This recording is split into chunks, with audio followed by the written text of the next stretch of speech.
Welcome to తొలి వార్త. ప్రజల కోసం ప్రజల పక్షం వార్తలు చదువుతోంది మీ మాధురి. సందీప్ ముదిరాజ్పై తప్పుడు ప్రచారం చేయడం సరికాదు.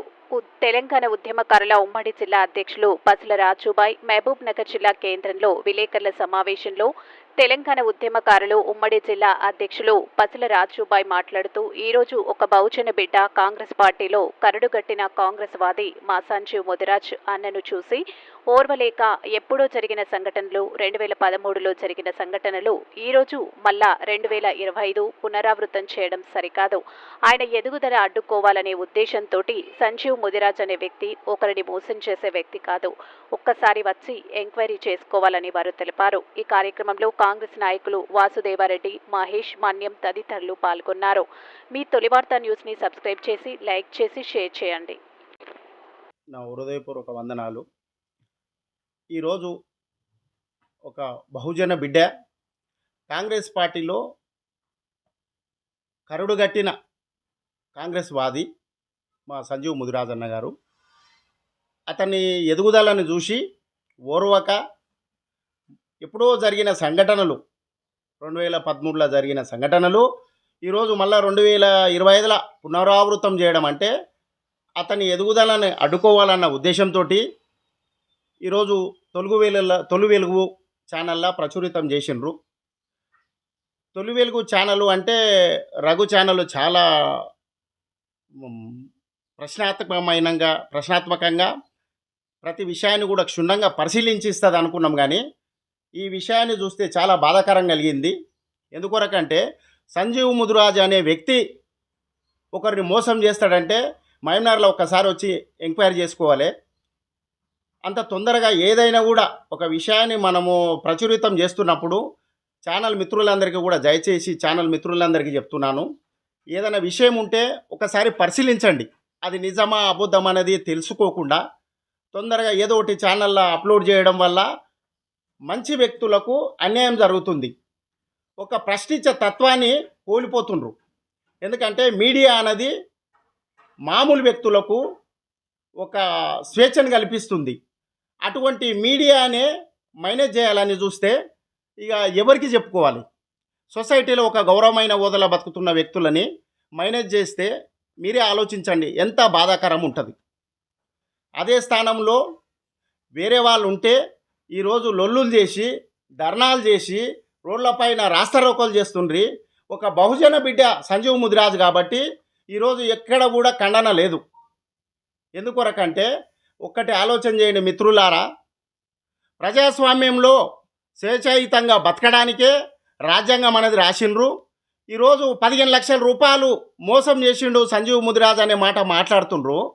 15 లక్షల రూపాయలు మోసం చేస్తే ఈ రోజు వరకు కూడా ఇంకోటి సంజీవ్ ముదిరాజు ఆర్థికంగా మైనస్లో ఉన్న వ్యక్తే. ఒకసారి ఎంక్వైరీ చేసుకోండి. సంపన్నమైన కుటుంబంలో పుట్టిండు, తల్లిదండ్రులు ఇద్దరు కూడా డాక్టర్లు. అటువంటి వ్యక్తి మొన్న బీసీ బిల్డింగుకు 25 లక్షల రూపాయలు విరాళంగా ఇచ్చిండు. ఆయన ఒక ఆడపిల్లని మోసం చేస్తాడంటే సభ్య సమాజం ఎట్లా నమ్ముతుంది? మీరు ఒకసారి ఆలోచన చేసి తొలి వెలుగు ఛానల్ వాళ్ళు కూడా ఆలోచన చేయాలి. మిత్రులారా, ఒక విషయాన్ని మీరు ప్రచురితం చేస్తున్నప్పుడు మొన్న ఒక దగ్గర ఓ బీసీ నాయకుడు ప్రశ్నిస్తే కనీసము ఏంది ఇప్పుడు ఒక రూలింగ్ ప్రభుత్వం కాంగ్రెస్ ప్రభుత్వం ఉంది, కాంగ్రెస్ ప్రభుత్వంలో మా క్యాడర్ని కాపాడుకోవాలని ప్రశ్నని అడిగితే హెచ్ఎంటీవీలో దాని ఇష్టం వచ్చినట్లు వ్యవహరిస్తుండ్రు. మీరు టీవీలు అనేది సభ్య సమాజంలో లౌకికవాదంతో ప్రతి ఒక్కరికి సహకారంగా ఈ కులము ఆ కులము ఈ మతము ఆ మతము అనేది తేడా లేకుండా న్యాయం అన్యాయం అనేది క్షుణ్ణంగా పరిశీలించి దాన్ని ప్రచురితం చేస్తే మీ అందరికీ కూడా చాలా మంచి ఉంటుంది, మాకందరికీ కూడా శ్రేయస్కరంగా ఉంటుంది. ఛానళ్ళ పైన కూడా చాలా గౌరవం పెరుగుతుంది. కనుక దయచేసి ఛానల్ మిత్రులు తొలి వెలుగు రఘు గారికి మరియు హెచ్ఎంటీవీ యాజమాన్యానికి దయచేసి నేను చెప్తున్నా. ఎందుకంటే బహుజన బిడ్డల పైన మీ 2 టీవీలు చాలా రాంగు మెసేజ్ తీసుకోబోతున్నాయి. దయచేసి మళ్ళీ అటువంటిది పునరావృతం కాకుండా ప్రతి ఒక్కరిని కూడా మతము అనేది ఉండొద్దు, కులం అనేది ఉండొద్దు, ఏ ఇబ్బందులు లేకుండా ఎక్కడో జరిగిన విషయాలని డబ్బులు ఇచ్చేవాళ్ళు ఈరోజు సంజీవ్ ముదిరాజు ఒక్కడే బాకులు అప్పులు చేసిండా?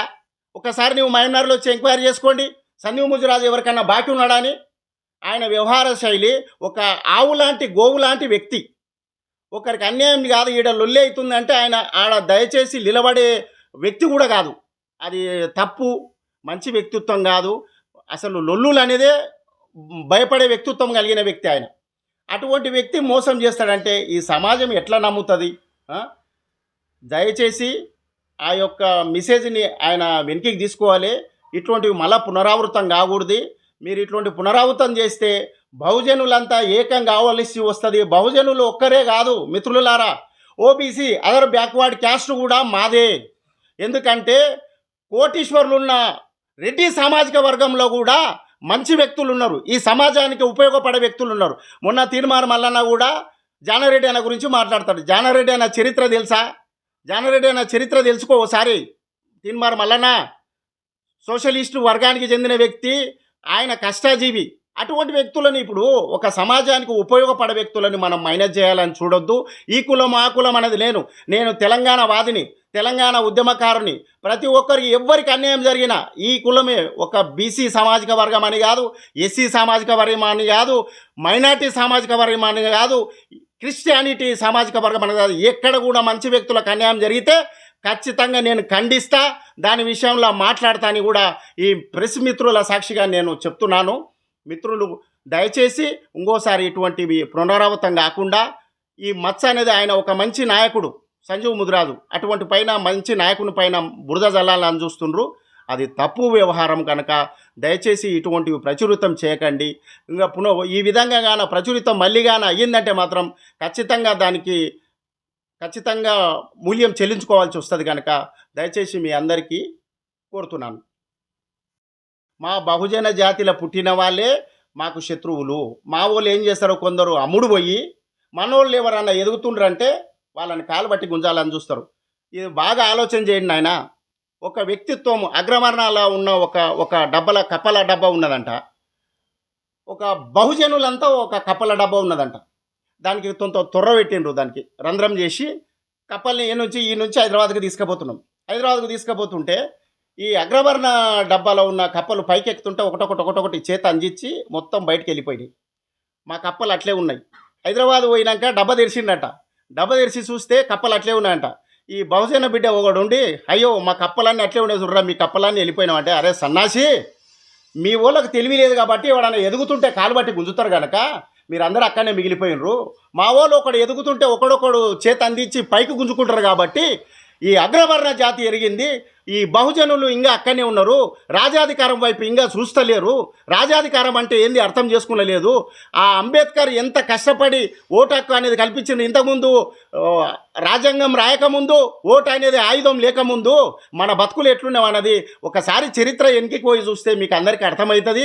చరిత్రలో ఇప్పటికి కూడా ఇంత ముందు స్థాయికి వచ్చినా కూడా కొందరు అమ్ముడు పోయే కుక్కలు మన వాళ్ళని మైనస్ చేస్తారు. ఇది సమంజసం కాదు. కనుక మీరు ఒక ప్రచురితం, ఎందుకంటే ఈరోజు న్యాయం జరగాలంటే ఛానల్ వాళ్ళ నుంచే న్యాయం జరుగుతుంది. ఎందుకంటే ఈ సొసైటీలో ఏం చెడు జరిగినా మంచి జరుగునా కళ్ళ గట్టినట్లు చూపెట్టే గొప్ప దేవుళ్ళ లాంటి వ్యక్తులు మీరు ప్రెస్ రిపోర్టర్లు. కనుక మీ యొక్క ఆధ్వర్యంలోనే అన్యాయాన్ని కానీ న్యాయాన్ని కానీ ప్రచురితం చేసి ఒకరిపైన ఈ ప్రచురితాన్ని కొందరు టీవీ వాళ్ళు అనవసరంగా ఎవరో ఏదో చెప్తే అపోహలకు పోయి దానిని తొందరగా ప్రచురితం చేయకుండా మంచి చెడు అనేది ఎంక్వైరీ చేసి పెట్టాలని మీ అందరికీ కూడా కోరుకుంటున్నాను. భారత రాష్ట్ర సమితి గాన ఈ రోజు గాన ప్రభుత్వం గాన మన తెలంగాణలో ఉంటే శ్రీలంక పరిస్థితి ఏర్పడుతుండే, మొత్తం రాష్ట్రం అధోగతి అయిపోతుండే. మీరందరూ బాగా ఆలోచన చేయండి. ఈరోజు రేవంత్ రెడ్డి అని వస్తే పనులు అయితలేవు, ఆడ పనులు అయితలేవు, ఈడ పనులు అయితలేవు అని సోపుటప్ చేసే వాళ్ళు లేరు మా నాయకులు. సోపుటప్ చేసే ఎమ్మెల్యేలు ఎవరన్నా ఇప్పుడు ఈ మామనారు రాష్ట్రం మొత్తం వద్దు, ఈ 14 కాన్స్టిట్యున్సీలలో ఒక 2 కాన్స్టిట్యున్సీలు, ఒక గద్వాలు ప్లస్ అలంపూర్ తప్పితే మిగతా కాన్స్టిట్యున్సీలో 10 కాన్స్టిట్యున్సీలో మా కాంగ్రెస్ పార్టీ ఎమ్మెల్యేలే ఉన్నారు. ఒక్కరన్నా సోపుటప్ చేసి ఈరోజు ప్రెస్గా మాట్లాడే వాళ్ళు ఉన్నారా? ఎక్కడన్నా ఖండిస్తుండ్రా? అదే టీఆర్ఎస్ ప్రభుత్వంలో ఎవరికైనా అన్యాయం జరిగిందంటే ఖచ్చితంగా దాన్ని ఎంబడే ఖండించే వాళ్ళు ఈ నుంచి మొత్తం జిల్లా మొత్తం ఇట్లా గలగల అంటుండే. ఈ కాంగ్రెస్ పార్టీలో ఉన్న దుస్థితి ఏంటంటే ఎక్కడన్నా ఏమైనా జరిగితే సమాజాన్ని ఖండించి ముందుకొచ్చి మాట్లాడే వాళ్ళు కాదు మా వాళ్ళు. ఎందుకంటే ఏదున్నా సొసైటీ పరంగా కానీ సమాజ పరంగా కానీ ఒక శ్రేయస్కరంగా పోవాలనే ఉద్దేశంతో మా ఎమ్మెల్యే చాలా మంచి వాళ్ళు. మళ్ళీ వీళ్ళు గెలుస్తారు, 100% గెలుస్తారు. మా రేవంత్ రెడ్డి అన్న ఆశీర్వాదం ఉన్నంత వరకు ఎటువంటి ఇబ్బంది ఉండదు ఈ ప్రభుత్వంలో.